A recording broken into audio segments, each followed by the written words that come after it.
we're at a point where so many people has had so much taken from them in the last year. Yeah. So we look to our neighbor to the left, and if they're doing better, now it feels even more impactful because 2 years ago, when the majority of us were successful in our own right, now we may not have that. And in your experience and the clients that you have, how much of their issues of overwhelm or their personal journey where they're hitting a plateau, how much is that due to them just looking at others and saying that, you know what? Why can't I be like this person? How much how much of that is actually happening based on the people you've come in contact Everyone. It, with? it's everyone. And I've been asked as well. It's like, well, how can you be doing all of these things? And it's like, well, I didn't just wake up one day and decide I was going to be a property investor and decide I was going to do all of these things. These are things that have been blood, sweat, and tears to get it to that stage. And so I'm always more than open to share the journey that it's taken. And actually, if I'd have decided to do all of these things at the same time, none of it would have happened. Like, everything is a journey. And as you say, people see the finished product and have zero idea just how much work has gone into it. I mean, one day I do want to have my own podcast, but yeah, that's not going to happen in the short term. I know I can't take that on right now. So like, every time someone else has got a podcast up and running, I really admire that.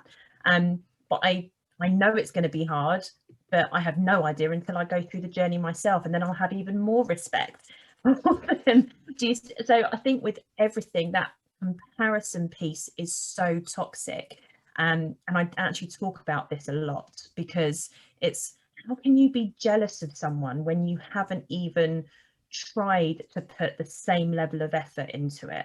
Like, if you're going for the same thing, try and understand the journey, try and understand the steps that need to be taken.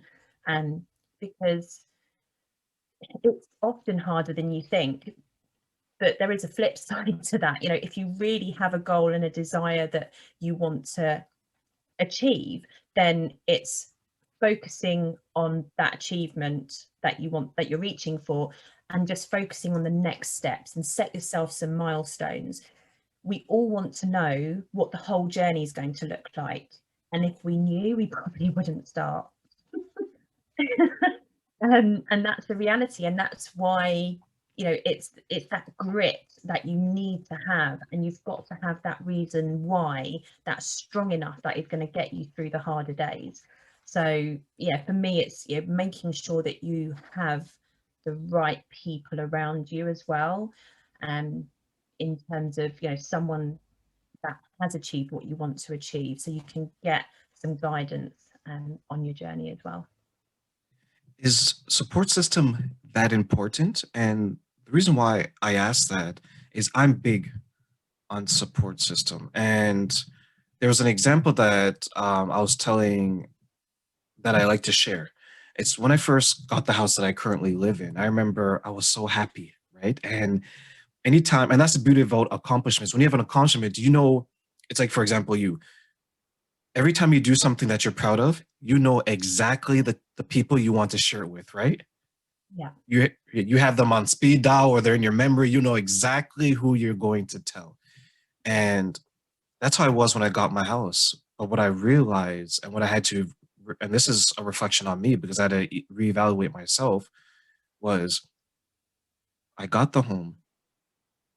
I told certain people, I invited those people, and one of the people that I invited, and I'll never forget this, said, how is it that you're able to get a house and I can't? Mm. And for those who have a support system, that's probably one of the most devastating things you can hear from someone that's supposed to be your support system. And I'll say why, and I'll tell you why.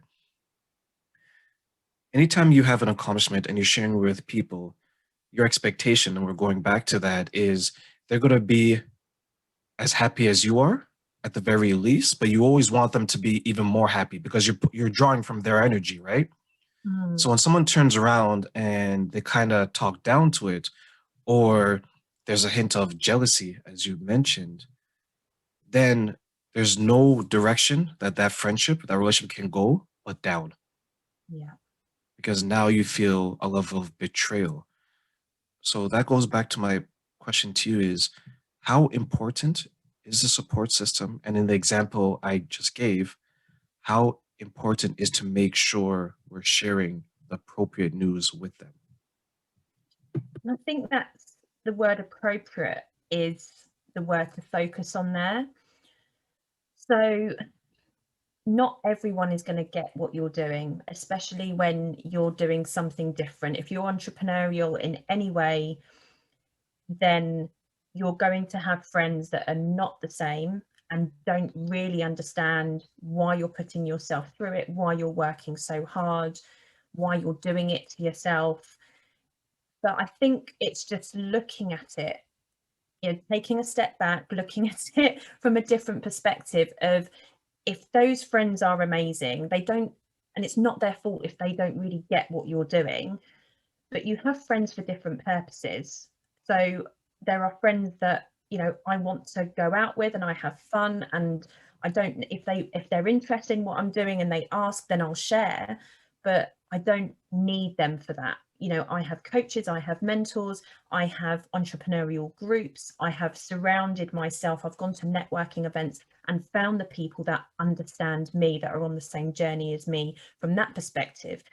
But it doesn't mean that I have the same level of friendship, that if something personal happens, I'm not going to be phoning my property mentor or, so I think it's just looking at things. And again, that came down to your expectations in that situation, and someone else's, you have zero control over someone else's reaction to something. And I understand the disappointment. I've had similar situations, I get it. But then it's also, thinking about it from an empathetic point of view, they are comparing themselves. They don't understand what it's taken. They have to, and an element, if it's jealousy, and it's really, you don't ever want someone to feel jealous of you. It's such a horrible emotion, but unfortunately it's quite common, and it is always going to happen. And some people will feel less, they'll feel less in your presence once you start doing more, and there's not much you can do about that. I always come down to, you're going to get judged no matter what you do, and I think this is something that comes as you get older, that inner confidence of, I'm going to get judged no matter what, someone's going to have an opinion no matter what, it's impossible to please everyone, so you just need to focus on your journey. I'm on my train. If people want to jump on board, jump on board. If you don't, then you can stay at the station. That's your option, and that's your choice, and everyone has to make their own choices. But I think some people do allow themselves to be held back and to not achieve things if they're surrounded by negativity, and that I find really sad.